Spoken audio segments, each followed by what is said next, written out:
Olá, glória a Deus, graça e paz seja com todos vocês. Louvado seja o nome do nosso Deus, né, que nos permite mais um dia, mais um vídeo, mais um pouquinho da palavra. Amém? E eu quero, antes de começarmos aqui a palavra, eu quero falar com você que não é inscrita no nosso canal, se inscreva no canal Ministério Simplesmente Mulher.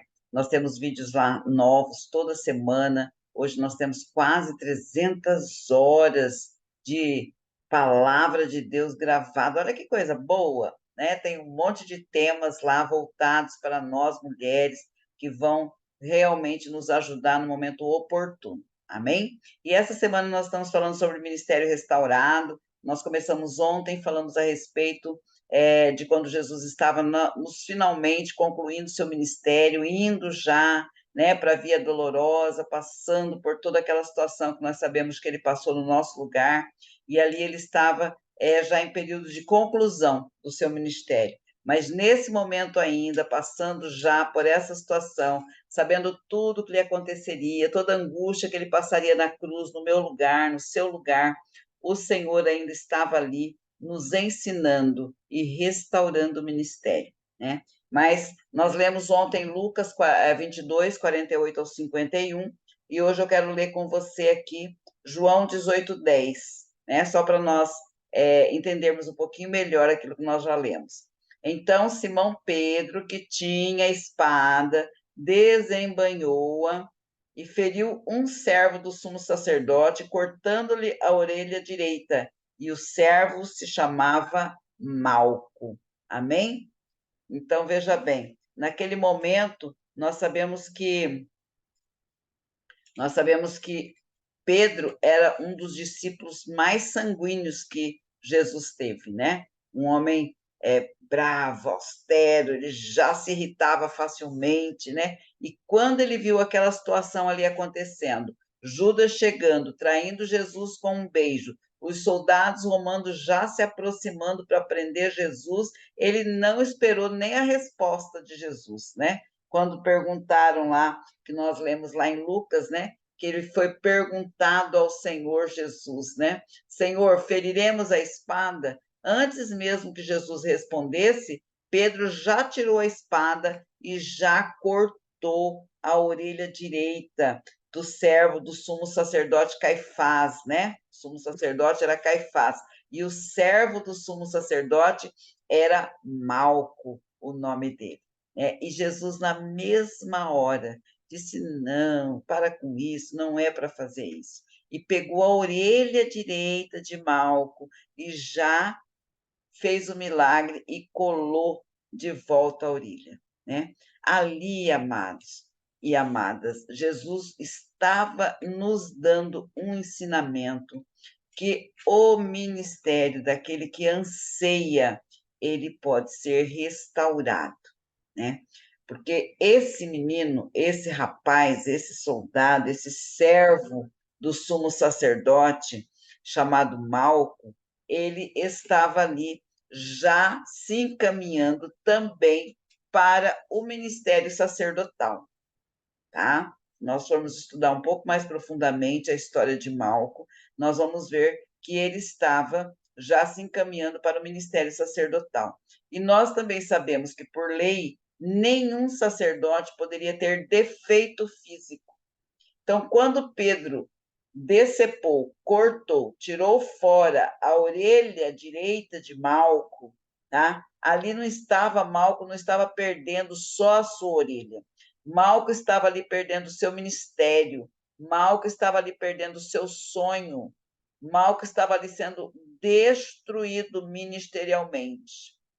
Tá? Então, aquele corte de orelha não era só uma dor física, mas provavelmente era uma dor emocional muito maior, muito mais temida, né? Porque ali, Malco, quando eu tenho certeza que quando Malco olhou ao chão, né, e viu a sua orelha caída e sentiu, né, o sangue descendo, ele não estava tão preocupado com o defeito físico, porque a preocupação maior era com a destruição do seu ministério, naquela altura do campeonato, né? Como servo do sumo sacerdote, ele já estava, vamos dizer assim, num vocabulário mais atual, ele já estava num estágio probatório ao sacerdócio, mas o sacerdote não podia ter defeito físico.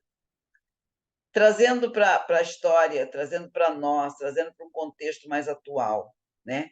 Muitas vezes nós entendemos o nosso chamado ministerial, muitas vezes nós sabemos o que nós precisamos fazer e começamos a nos preparar para isso. E qual que é a nossa preparação? É o estudo da palavra de Deus, é buscar mais intimidade com o Espírito Santo, é obedecer, é praticar a palavra. Tudo isso faz parte da nossa preparação ministerial, né? Preparação do nosso ministério de ser verdadeiramente discípula de Jesus, o Cristo Todo-Poderoso.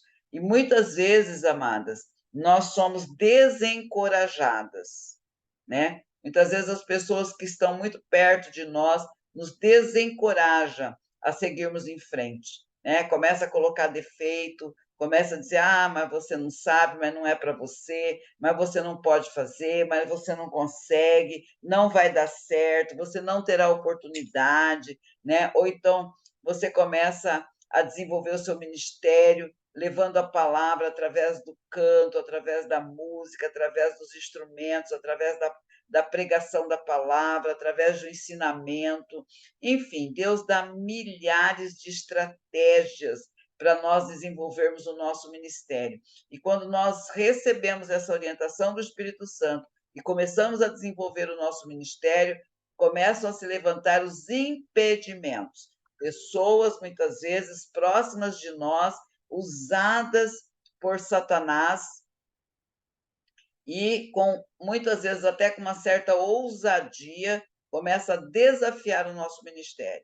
E é aí que, muitas vezes, nós esmorecemos, desanimamos. Mas a palavra do Senhor, ela é muito enfática. E ela diz, no mundo tereis aflições, porém tenha bom ânimo, porque eu venci o mundo. Então, nós devemos buscar no Senhor. Quando você estiver na sua lida, na sua luta diária, na sua caminhada, né, ministerial, e você tiver um desânimo, você perceber um impedimento, tiver algo que esteja implicando em fazer com que até você desista do seu ministério, corra para a cruz, corra para Jesus, peça socorro ao Espírito Santo, né? Diga, Senhor, eu quero cumprir o meu ministério, porque tem propósito através do meu ministério na vida de muitas pessoas, né? Você pode, de repente, falar assim, nossa, mas eu preguei para uma só uma se converteu, não tem problema, né? Se Deus te levantou para você pregar e uma pessoa se converter, pode ter certeza que através dessa alma, muitas almas se converterão ao Senhor, e grande será o seu galardão. Amados, nós não temos que nos preocupar com uma quantidade de almas no nosso ministério, nós temos que nos preocupar com a qualidade, né? Com a qualidade que nós evangelizamos, com a qualidade que nós ganhamos, com o amor que nós dedicamos ao nosso ministério e com a nossa resiliência, não desistir jamais, né? Naquele momento, Malco, eu creio que ele não teve nem tempo de pensar, porque foi tão imediato, né? Pedro lhe cortou a orelha, Pedro lhe tirou a oportunidade de ser um sacerdote. Pedro estava ali com uma ação de um homem sanguíneo, mas Jesus estava ali com uma ação de um homem amoroso, né? Porque Jesus veio como homem. Jesus estava ali para mostrar que quando nós nos dedicamos, ele restaura o nosso ministério. Já na conclusão do ministério dele, ele estava ali restaurando o ministério de Malco e estava ensinando a todos os seus discípulos qual que é a ação que nós devemos ter para com as pessoas, né? Então, busque na cruz a restauração do seu ministério e seja um restaurador de ministério também, uma restauradora de ministério. Como, pastora?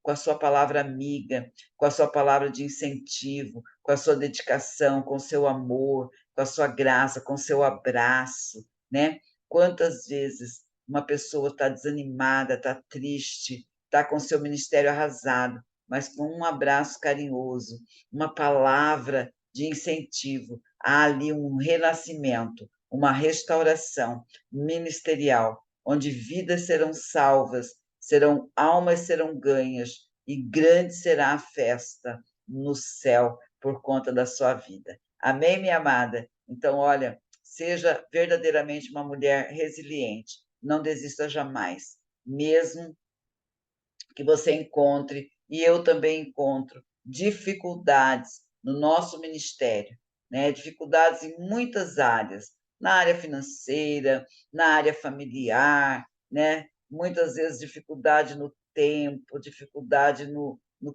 cansaço físico, né? Existem muitas formas de nós encontrarmos dificuldades, mas olhe para aquele que venceu, né? E disse para mim e para você que eu e você também venceríamos e nos assentaríamos no seu trono. Amém? Até amanhã, minha amada. Olha, beijo grande. Ministério restaurado para a glória de Deus. Amém? Eu quero crer no meu coração que o Senhor tem grandes coisas essa semana ainda para mim e para você. Um beijo e Deus te abençoe.